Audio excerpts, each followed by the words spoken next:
Hello, my name is Dr. Roseanne Mai. I'm a pediatric dietitian. I've decided to put this short webinar online just during the holiday season because I've had so many parents that are in a situation where they don't have any dietetic support or where they are waiting to see a dietitian.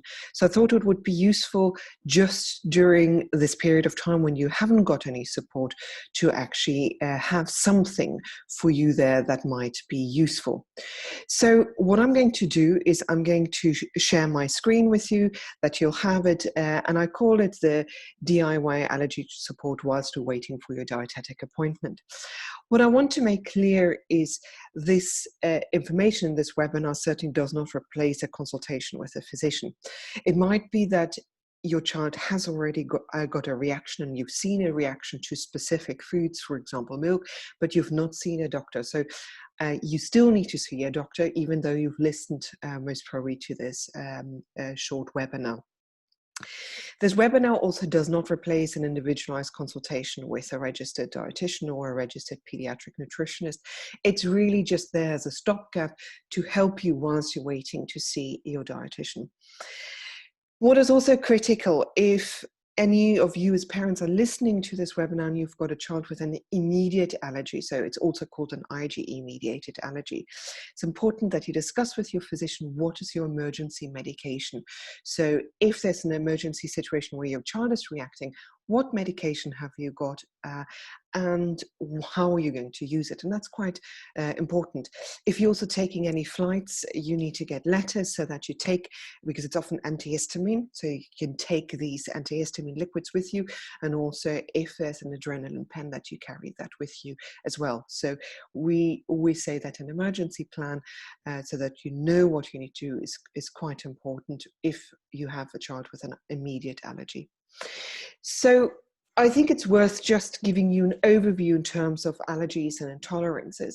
So we use the umbrella term food hypersensitivity that describes any reaction that you can get to foods. That is subdivided in a food allergy or a food intolerance. I'm talking specifically today in regards to food allergy. Now, if we're looking at food allergy here, you get the IgE-mediated, that's an immediate reaction, and I'll go through that in a little bit more detail, and then you get the non-IgE-mediated, that's a delayed reaction. What is important when you think about a food allergy, it always involves the immune system, whereas an intolerance actually does not involve the immune system. So even if, for example, symptoms are delayed and affect the gastrointestinal tract or give you eczema and it's delayed, it's still a food allergy. And that's really what we're interested in pediatrics. The primary reactions you get to food are food allergies. And these might be immediate or IgE-mediated or delayed or non-IgE-mediated. So if we think about the IgE-mediated or immediate symptoms, you get, they affect the skin, the gastrointestinal tract, respiratory, and the worst case scenario can get a combination of these and can be systemic. And that's anaphylaxis. And I know most parents are most afraid of that, but these anaphylactic reactions are in fact quite rare. So skin reactions are fancy names, but urticaria, angioedema, that's basically these kind of rashes that also have little hives, red flushing hives you can have as well. Gastrointestinal, now gastrointestinal for the immediate type are actually quite immediate. So that means within the first 2 hours of ingestion, you're vomiting. Respiratory, you can have streaming nose, wheezing, coughing, and noisy breathing.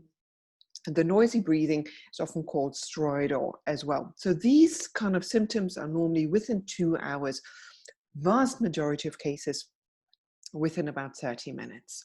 Okay, so if we move to a non-IgE mediated, but before I do that, I want to just highlight that in terms of eczema, your eczema can be confusing. It can be either immediate or can also be delayed in regards to symptoms.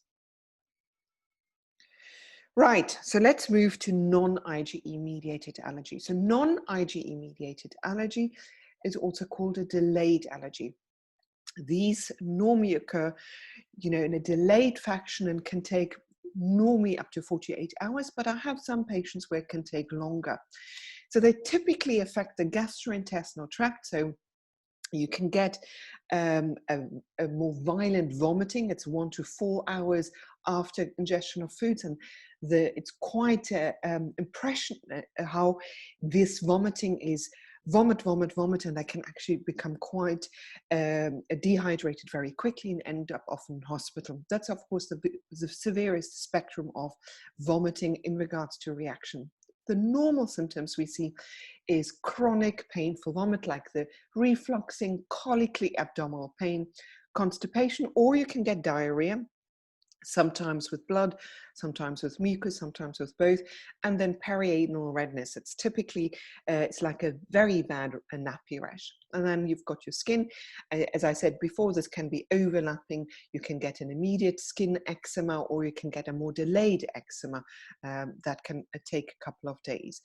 And then something quite unique with the delayed allergies, you can get more generalized symptoms. So feed refusal, feeding difficulties, and poor growth. But these don't come in isolation. They are together, for example, with reflux, or together with colicky pain. You can get feed refusal and poor growth, for example.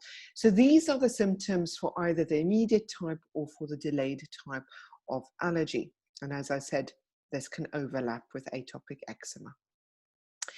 So how do you manage these type of allergies? The first point is, if you're a mom that's breastfeeding, is continue breastfeeding. You want to ideally try to support breastfeeding, and the WHO suggests that until 2 years of age that you breastfeed, and from that it's exclusively until 6 months. If you've got a child that is reacting whilst you're breastfeeding, please eliminate only the foods that you are having a suspicion that your child is reacting to. In the vast majority of cases, this is milk, egg, plus minus soya.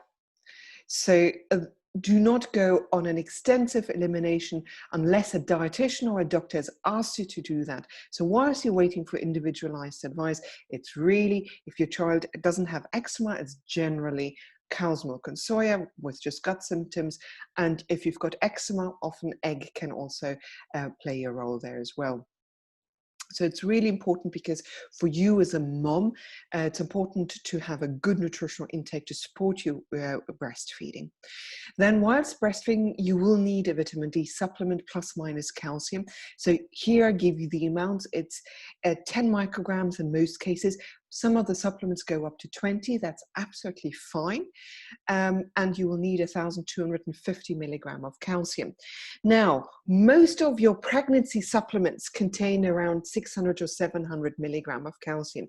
That means if you're eliminating cow's milk and you're taking a multivitamin for pregnancy and breastfeeding, you will need to either drink a lot of your milk alternatives, so at least 300, 400 milliliters per day, or you need to take a calcium supplement on top. Most of these supplements you get from pharmacies and online, and you can get really good vitamin D and calcium supplements that are combinations. So that should not be difficult for you to get hold of. Of course, the ideal would be that you have your consultation with your dietitian, and the dietitian can then tailor this advice. We also provide advice at the IMAP milk allergy guidelines on how to support breastfeeding. Here's a link where you will get that. If you just Google IMAP milk allergy guidelines, you will automatically receive these, and these are downloadable. And they also have great resources how to challenge children at home, what you need to do, and also general advice on non-IgE mediated allergies. Now, what if your child needs a hypoallergenic formula and you're not seeing a dietitian? So it's likely that your pediatrician or your general practitioner would have given you a hypoallergenic formula. So there are different categories of hypoallergenic formulas. These are amino acid formulas, these contain absolutely no cow's milk at all. So they are the smallest pieces of protein that you can get. It's the amino acid formulas are really reserved for the severest cases of cow's milk allergy. Then you get a hydrolyzed formula. These are still based on cow's milk, but the protein are chopped up into small peptides that are either casein or whey-based, and basically your baby then does not recognize these as an allergen. And then you get extensively hydrolyzed, still the same, based on casein and whey, and they may contain lactose or not contain lactose. So the lactose contained in these formulas have got no cow's milk protein, so they're absolutely safe to have. The benefit of lactose in a formula, of course, is that the taste is better. And that's, I want to be really honest, is the taste of all of these formulas is very different than your breast milk, is very different than your standard infant formula. Because as I said, the amino acid formulas are based on no milk protein at all. The hydrolyzed formula, by changing the protein to small little pieces of those peptides, it changes the taste, and it makes them a slightly bitter tasting. Then you've got formulas contain prebiotics and some with probiotics. But the ideal here really is when it comes to those specialist formulas that your dietitian or a healthcare professional that really knows their way advises you on that perspective. Generally, it will be whilst you're waiting to see your dietitian that you are going to be either advised on an amino acid or an extensively hydrolyzed formula, and that you need to know that the taste of these are very different. So how do you introduce them? For the vast majority of children, they will tolerate an extensively hydrolyzed formula. And so this would be, for the most of you listening to this webinar, to help you out until you see a dietitian, this would be your starter formula. For those children with growth faltering or multiple food allergies, especially if the gut and the skin is affected, for those an amino acid formula will be indicated. And if a child does not tolerate after a good 4 weeks of following an extensively hydrolyzed formula, if you see there's no symptom improvement, of course, then an amino acid formula will be indicated. So you'll need to go back to the physician that prescribed this formula to let them know that you've not seen symptom improvement. But remember, it's important to give long enough time for the formulas to work, because, for example, for eczema and for gut symptoms, it can take a good 3 to 4 weeks before you see a real impact. Now, how do you introduce these formulas? In babies below 6 months of age, it's generally easy because they're taste naive. So thirst and hunger is still an important factor, and they've not had solid foods. So the distinguishing between different tastes is harder. So they are hardwired to tolerate sweet, bitters, and for most of them, you can just swap the standard infant formula to a hypoallergenic formula. In babies above 6 months of age, it requires a little bit more effort. So what I normally suggest is be consistent. So offer only the hypoallergenic formula. I know that sounds really mean, but this is actually like a medication. So this is the treatment for the cow's milk allergy. Offer it when your baby's hungry. So that hunger is a driving factor, and thirst also is a driving factor. If your baby's already on solid foods, use this to mix formula with it. And if all of that fails, you could try using an alcohol-free vanilla essence. So it takes the edge of the smell, but of course does not change the taste really. And the last option, if you really have had no success, I use a dairy-free milkshake flavoring, and there are many of them. You just need to read the label. Important not to use any honey below the age of 1, and that's because of the risk of botulism. If you have breast milk available, so I often get babies where they are partially breastfed and they also have formula, then it's ideal to mix your expressed breast milk with a hypoallergenic formula. I would normally start with 1/3 of the hypoallergenic formula and 2/3 of expressed breast milk, and mix this fresh. So don't mix it and leave it in the fridge. So use breast milk, mix it, and then provide it. And the reason for doing that is because breast milk contains amylase, which actually digests already some of the ingredients of the hypoallergenic formula. So if you let it rest for a longer period of time, it will start digesting your hypoallergenic formula. If your baby has got a non-IgE mediated allergy, so that's the delayed allergy, so not the immediate one, a delayed allergy, you can actually do a slow mix. So you can start with your infant standard formula and start mixing it. But you need to know, if you're doing that, the symptoms will only start resolving once you've got the cow's milk formula totally out of your baby's diet. So although your baby might be able to settle into the new formula easier, the symptom improvement or resolution only occur once you've totally switched to a hypoallergenic formula.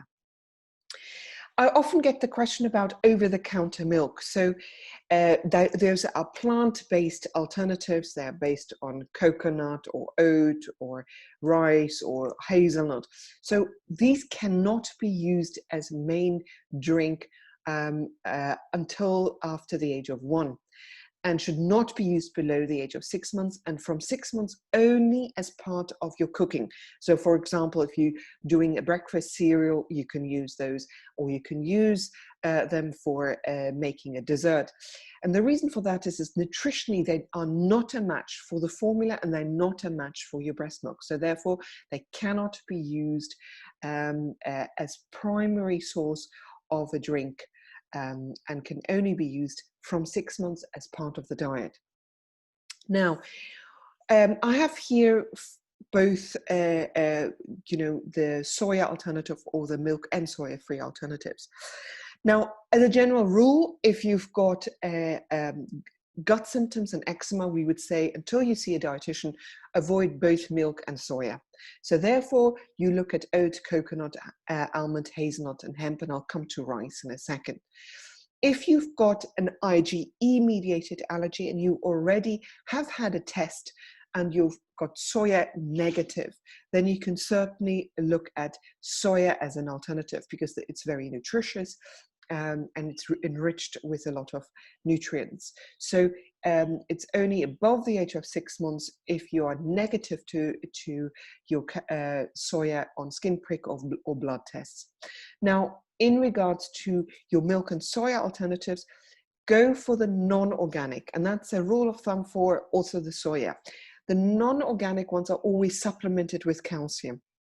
And the general supplementation is around 120 milligram. So that's really important message as well. You get some variation in between your oat, coconut, and milks in regards to vitamin Ds and B vitamins, which your dietitian can help you more. You see, in terms of rice, any child, in particular in the UK, we advise not to give rice milk as part of the diet until they're about 4.5 years of age. And that's because of the arsenic content in rice per se, which is particularly high if you're drinking milk, rice milk. So in regards to the avoidance, whilst you're waiting to see your dietitian, get to know your labeling law.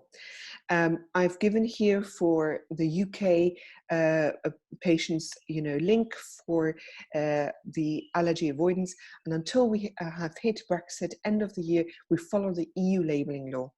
If I've got people listening to this short webinar to help you, just go labeling law EU and you'll find the labeling law.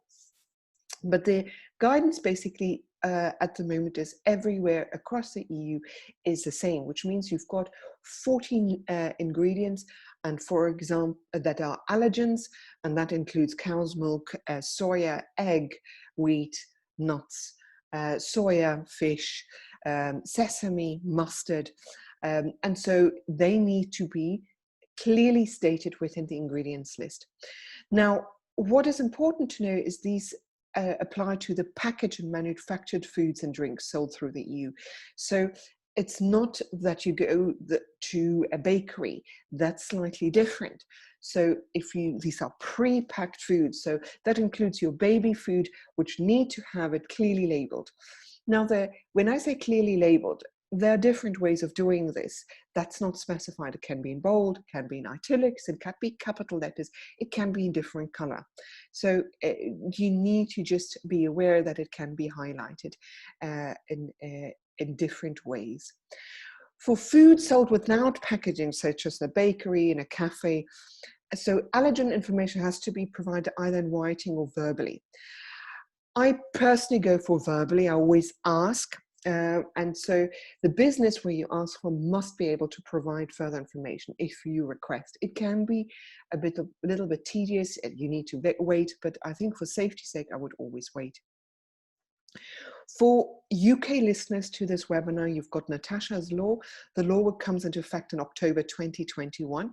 It will require businesses to provide full ingredients and allergen labeling on foods which are pre-packed for direct sale.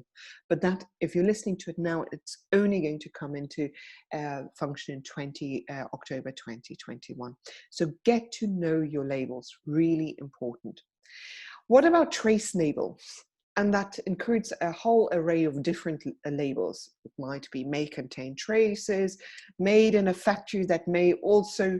So first of all, the way it's written, there's no hierarchy of contamination. So for example, does not mean made in a factory that may also, or may contain traces, doesn't mean that one is better than the other.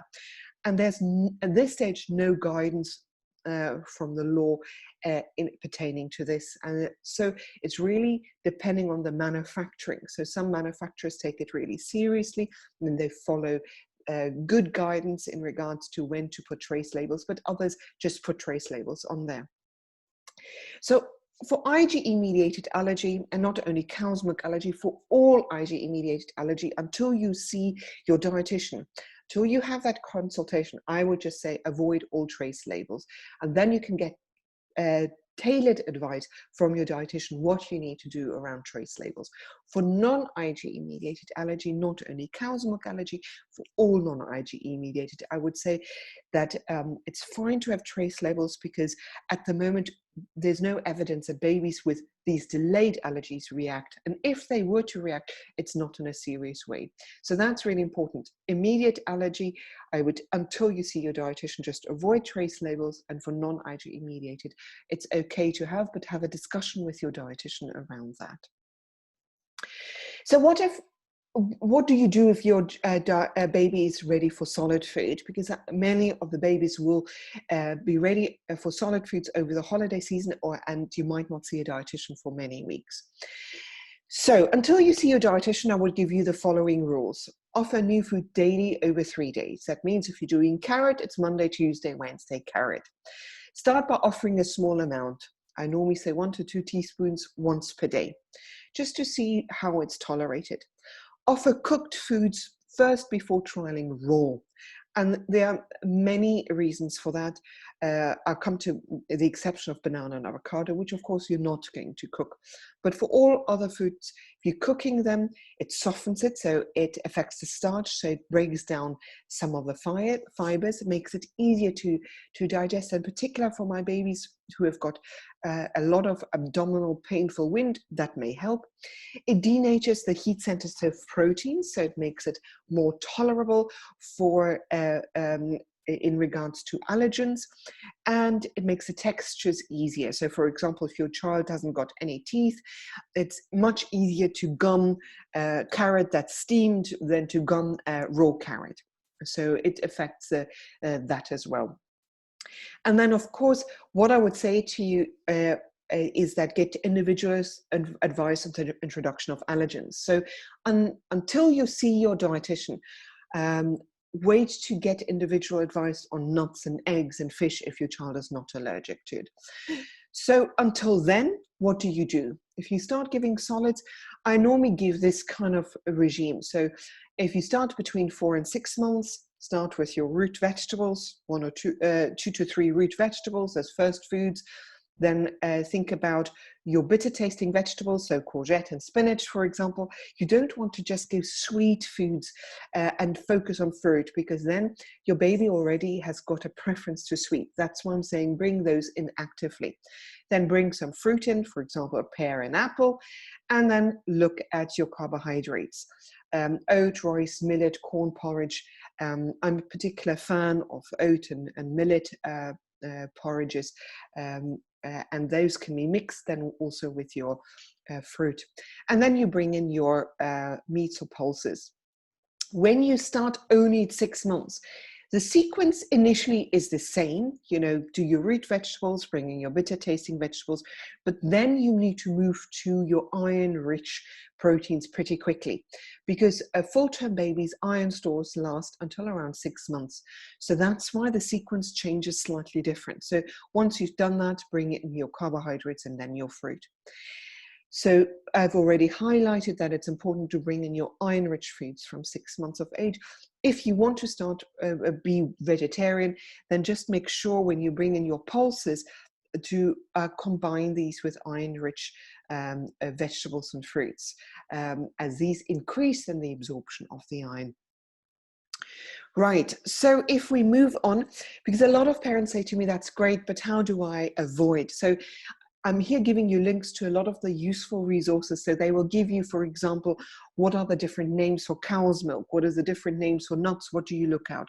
So the British Dietetic Association has food fact sheets, and they have fact sheets on allergies and intolerance. They have also fact sheets on different, on cow's milk allergy, but also different aspects of infant nutrition, which is really important.